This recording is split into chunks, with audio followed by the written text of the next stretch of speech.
Do that one dance, baby. That one dance. Assalamualaikum warahmatullahi wabarakatuh. Nama saya Dewi Wardatu Somadia dari kelas Masrohiyah B dengan nomor NIM 932506219. Baik, di sini saya akan mempraktekkan makhorijul huruf. Mulai dari huruf alif sampai ya. Jadi di sini saya menggunakan makhorijul huruf Yanbu'a. Jadi di buku Yanbu'a ini ada 7 jilid, dari jilid 1 sampai jilid 7. Jilid 6 yaitu warib dan jilid 7 adalah tajwid. Kemudian ada jilid sifatul huruf dan makhorijul huruf. Nah, di situ ada banyak menjelaskan tentang sifat-sifat huruf, makhorijul huruf dan semua praktek makhorijul huruf. Bagaimana kita membaca Al-Quran dengan benar dan sesuai makhraj yang baik, jelas dan benar. Baik, untuk yang pertama saya akan mempraktekkan tentang makhorijul huruf alif. Jadi yang pertama adalah alif. A harus mangap karena alif atau hamzah itu makhrajnya ada di pangkal tenggorokan. Jadi harus mangap, jelas tanpa ada dengung. A I U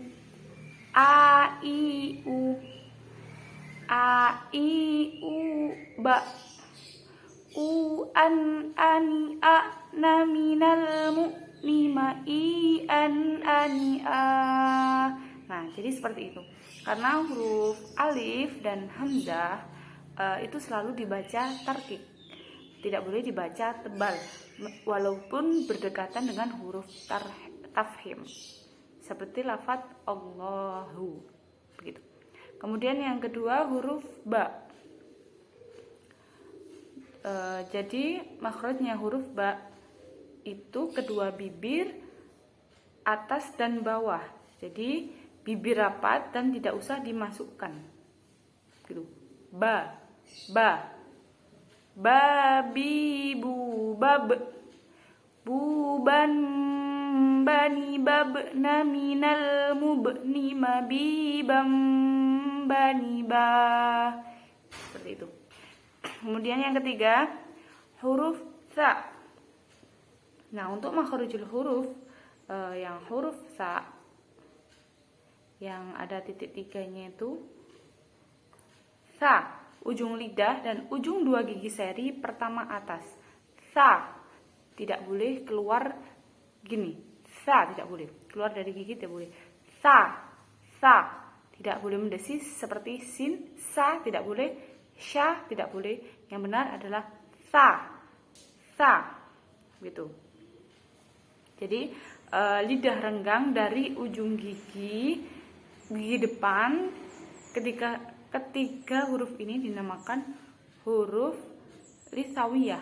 Jadi yang dinamakan huruf lisawiyah itu ada 3, ada sa, zal, dho. Tempatnya sa itu di mana? Lidah, bagaimana pengucapan lafadz sa, yaitu lidah renggang dari ujung gigi depan. Sa si subas susan sanisat naminal musni masih sanisa. Dan selanjutnya ada huruf jim. Nah, bagaimana cara pelafalan huruf jim? Jadi makhrajnya huruf jim itu tengah lidah dan tengah langit-langit. Jadi kalau membaca huruf jim itu tengah lidah rapat dengan langit-langit. Jadi tidak boleh ja atau ja atau ja, tidak boleh. Harus agak sedikit ditekan. Ja, ji, ju. Baik, saya praktekkan makhraj huruf jim. Ja, ji, ju, baj, ju, jan, jani, jajna minal mujni maji, jan, jani, ja. Jadi huruf jim ini juga salah satu dari huruf qalqalah. Maka jika dibaca waqaf harus ada pantulannya. Harus dibaca seperti gini. Baj, tidak boleh baj, tapi baj gitu. Itu namanya huruf qalqalah. Kemudian huruf selanjutnya ada huruf H. Huruf H ini harus bersih ya, tidak boleh H, tidak boleh kho, tidak boleh H. Jadi H, mangap, bersih, dan tidak boleh ada dengung atau ada tambahan yang lainnya. Harus bersih. H, mangap, jelas. Karena ini termasuk huruf izhar. Jadi H, makhrajnya ada di tengah tenggorokan. Jadi H, kalau belum bersih berarti masih belum benar cara membaca hanya. H, mangap, kemudian H harus bersih, tidak boleh ada desisan yang lain seperti kho atau H gitu. H, mangap. Dan juga tidak boleh seperti huruf H, tidak boleh. Harus H, mangap, jelas, dan tidak ada harus bersih, tidak ada desisan yang lain atau seperti kho yang harus seperti ngorok gitu. Jadi H harus H, mangap, jelas, bersih. H gitu. Baik, prakteknya seperti ini. Ha, hi, hu, bah, hu, han, hani, hah, na, minal, muh, ni, mahi, han, hani, ha. Seperti itu. Nah, kemudian selanjutnya huruf kho. Nah, huruf kho di sini, kho itu termasuk huruf isti'la. Jadi harus dibaca tebal, dalam artian lain harus mencucu. Kho gitu. Harus mencucu dan biasanya dibaca moncong ya. Kho seperti itu. Kemudian ada seperti ngorok. Kho tidak boleh ha, tidak boleh. Harus kho mencucu, tebal, dan ada seperti ngorok kho gitu, seperti itu. Dan tempat makhrajnya kho itu ada di mana? Makhrajnya kho ada di puncak tenggorokan. Jadi kho gitu. Kemudian pemraktekannya kho seperti ini. Bismillahirrahmanirrahim. Kho, khi, khu, bakh, khu, khon, khoni, khokh, na, minal, mukh, ni, makhi, khon, khoni, khoh. Nah, seperti itu. Kemudian selanjutnya adalah huruf dal. Nah, huruf dal ini juga termasuk dari huruf qalqalah. Jadi kalau misalnya dibaca waqaf harus ada pemantulan seperti huruf jim tadi. Da. Nah, huruf dal ini makhrajnya yaitu punggung lidah mengenai pangkal gigi depan atas. Da seperti huruf ta. Da seperti itu. Pemraktekannya seperti ini.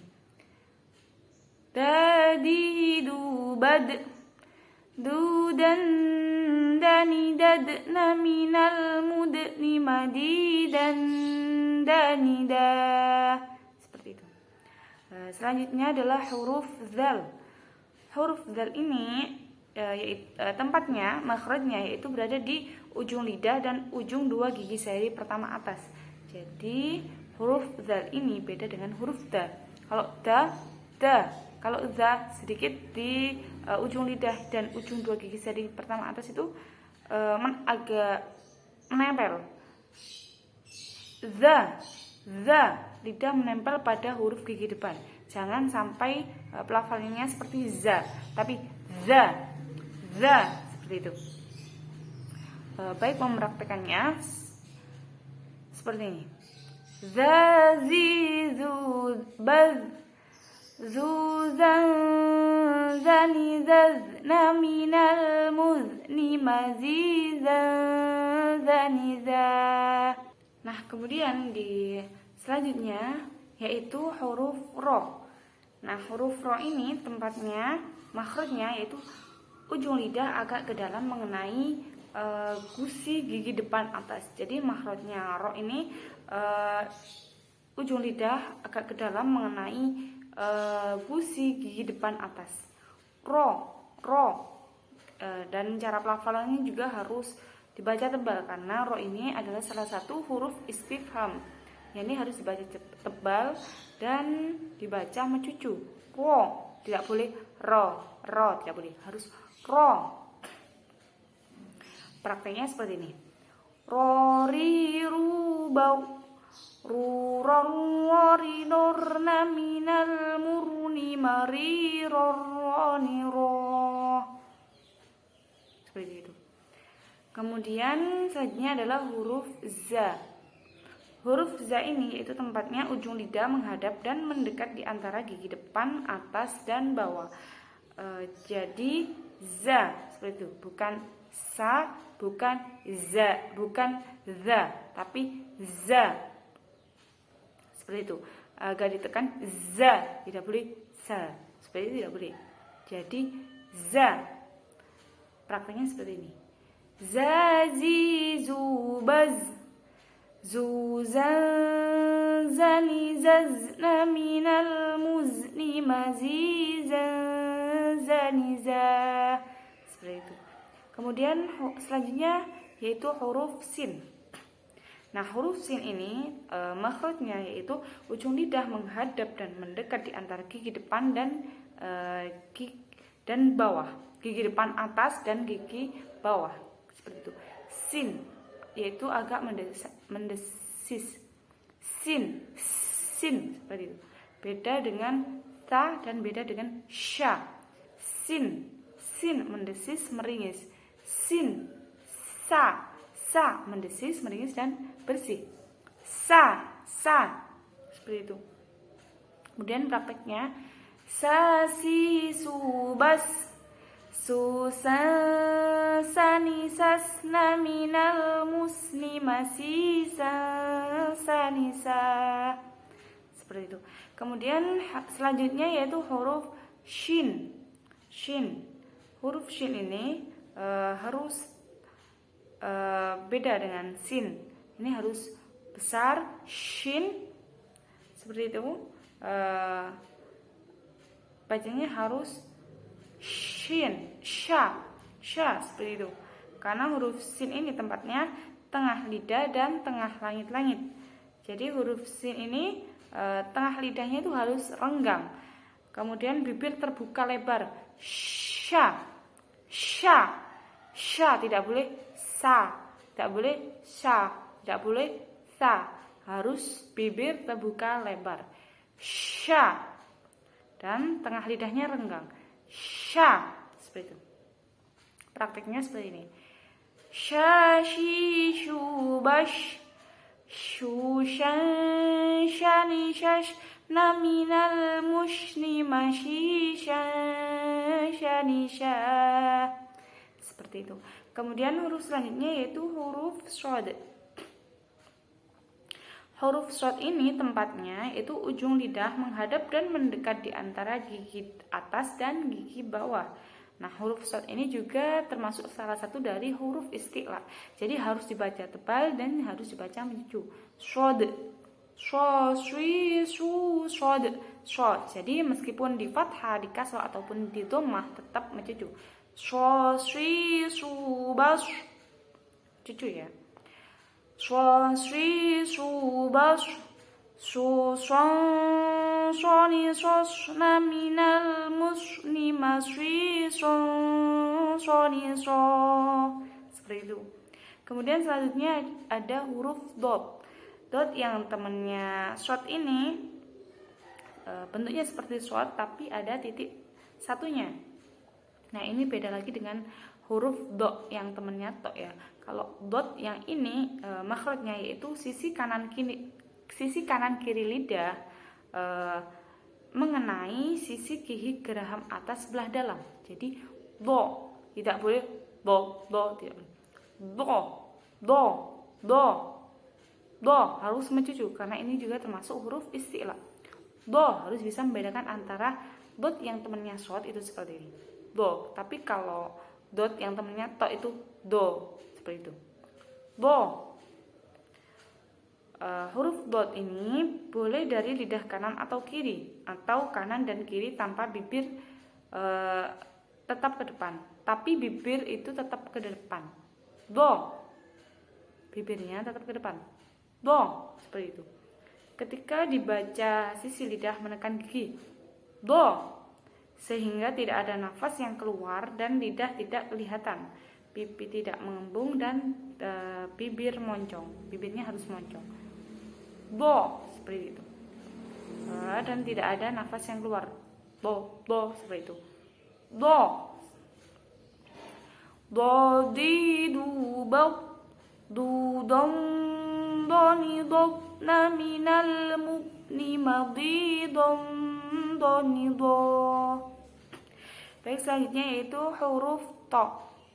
Nah, huruf to ini makhrajnya yaitu punggung ujung lidah mengenai pangkal gigi depan atas. Nah, awas ya, harus diperhatikan karena huruf to ini ujung lidah jangan sampai keluar atau kelihatan dan jangan tidak sampai menyentuh pangkal. Jadi ujung lidah harus menempel pada pangkal gigi depan dan gusinya. To, seperti itu. Harus baca mencucu dan tebal karena salah satu huruf isti'la. To, seperti itu. To, ti, tu, bak, tu, ton, toni, top, na, minal, mup, ni, mati, ton, toni, to. Seperti itu. Kemudian huruf selanjutnya itu huruf do. Nah, huruf do yang temannya to ini, hurufnya makhrajnya itu ada di ujung lidah dan ujung dua gigi seri pertama atas. Nah, do ini seperti zal, yaitu lidah menempel pada ujung gigi depan. Jangan seperti za atau zo, tapi zo, seperti itu. Zo. Zo, zi, zu, bav, zu, zon, zoni, zoz, na, minal, muz, ni, ma, zi, zon, zoni, zo. Seperti itu. Kemudian selanjutnya ada huruf ain. Nah, huruf ain ini yaitu tempatnya di tengah tenggorokan. Huruf mangap jelas tanpa ada dengung atau mendesis. Seperti itu. Ketika disukun jangan sampai dipanjangkan. Jangan seperti itu. Jangan seperti nga atau nge. Seperti itu. Tapi ain, seperti itu.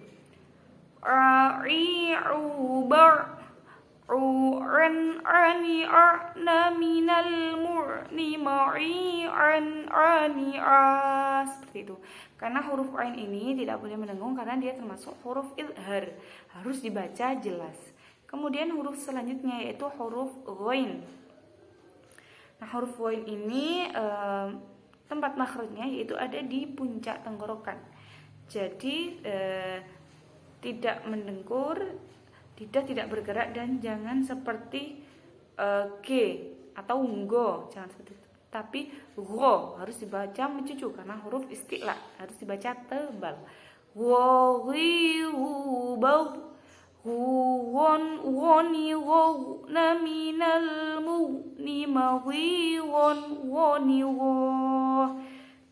Nah, won ini termasuk huruf izhar, maka harus dibaca jelas, tidak boleh ada dengung. Tapi harus dibaca tebal atau mencucu karena termasuk huruf isti'la. Wo, seperti itu. Kemudian huruf selanjutnya yaitu fa. Nah, huruf fa ini tempat makhrajnya yaitu pangkal lidah mengenai langit-langit atasnya. Fa, lidah agak ditekan, fa, dan dikeluarkan nafas yang banyak. Fa, seperti itu. Fa, fi, fu, baf, fu, faun, fani, faf, na, minal, muf, nima fi fanifa. Kemudian huruf selanjutnya yaitu ko. Nah, huruf kof ini harus dibaca tebal karena juga termasuk salah satu huruf isti'la, maka harus dibaca tebal dan mencucu. Ko termasuk huruf qalqalah juga, maka ya ketika dibaca waqaf harus dipantulkan. Ko baku dan harus tetap mencucu. Qoqiqu baku qong qoni qoku naminal muqni maqiqong qoni qoh. Nah, seperti itu makhrajnya huruf qaf. Kemudian selanjutnya yaitu huruf kaf. Nah, huruf kaf ini makhrajnya yaitu pangkal lidah yang agak ke depan mengenai langit-langit. Jadi makhrajnya kaf ini lidah agak ditekan dan dikeluarkan nafas yang banyak. K tidak boleh k atau k tidak boleh. Huruf ini dibaca hamzah ketika dibaca waqaf. Tapi kalau tidak waqaf harus k, tidak boleh k tidak boleh. Beda lagi kalau waqaf bag seperti itu, ada hamzahnya. Kakiku bag ku kang kanikak naminal mukni maki kang kanika, seperti itu. Kemudian selanjutnya yaitu makhrajnya huruf lam. Nah, huruf lam ini makhrajnya yaitu sisi bagian depan lidah mengenai gusi gigi depan. Jadi lidah jangan sampai keluar tapi ya. La tidak boleh, la tidak boleh. Lali lubal lulallani lalna minal mulni malilallani la, seperti itu. Kemudian selanjutnya yaitu makhrajnya huruf mim. Nah, makhrajnya huruf mim ini harus dengung dibacanya karena mim ini termasuk salah satu huruf gunnah. Jadi harus dibaca dengung. Dan makhrajnya yaitu kedua bibir atas dan bawah. Mim ini ketika membaca mim maka bibir rapat dan tidak usah dimasukkan. Mim dibaca dhammah maka bacaannya mu, tidak boleh mu, tapi mu. Seperti itu. Kemudian ketika membaca semua huruf seperti mim atau ba itu bibirnya kedua bibir tidak ada yang rapat kecuali huruf mim dan ba, seperti itu. Mim mi mu bam mumam mani mam naminal mumni mamni mam mani ma, seperti itu. Kemudian selanjutnya yaitu makhrajnya huruf nun. Nah, huruf nun ini juga termasuk huruf gunnah, yakni rongga pangkal hidung. Tadi mim juga tempatnya di rongga pangkal hidung ya, karena mim dan nun ini termasuk huruf gunnah. Nani nuban nunan naninan naminal munni maninan nanina.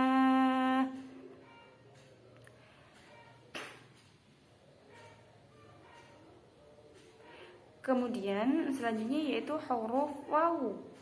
Huruf wawu ini makhrajnya bagaimana? Makhrajnya huruf wawu ini yaitu seperti huruf ba dan mim, yaitu kedua bibir atas dan bawah. Nah, huruf wawu ini bibir rapat dan tidak usah dimasukkan. Wa bibir rapat wa. Kemudian wawu yang dimaksud di sini yaitu wawu hidup. Wa, seperti itu. Kedua bibir renggang, tidak boleh pa, tidak boleh, tapi wa. Bibir kita atas dan bawah ini harus renggang. Wa, wawi wu bau wu waw wani wawna minal muni mawi waw wani wa, seperti itu. Kemudian selanjutnya yaitu huruf H. Nah, huruf H ini makhrajnya yaitu ada di pangkal tenggorokan. Jadi ini termasuk huruf izhar, jadi harus jelas, mangap, dan tidak boleh ada desis atau ada dengung. Ha, harus tegas juga. Ha, tidak boleh tidak boleh. Ha, mangap, tegas, dan harus jelas. Ha, hi, hu, bah, hu, han, hanihah, naminal muhni, mahihan, hanihah. Seperti itu. Kemudian selanjutnya yaitu hamzah. Hamzah yaitu makhrajnya pangkal tenggorokan, jelas, mangap. A. Tidak boleh ada dengung. A. Seperti itu, harus jelas dan mangap. A, I, U, ba, U, an, ani, a, na, minal, mu, ni, ma, i, an, ani, a. Nah, seperti itu, karena harus dibaca jelas dan izhar, yaitu tidak boleh ada dengung atau dibaca desis dan yang lain sebagainya. Kemudian yang terakhir yaitu makhrajnya huruf ya. Nah, huruf ya ini yaitu makhrajnya berada di tengah lidah dan tengah langit-langit. Nah, huruf ya ini yang dimaksudkan yaitu ya hidup atau ya lin.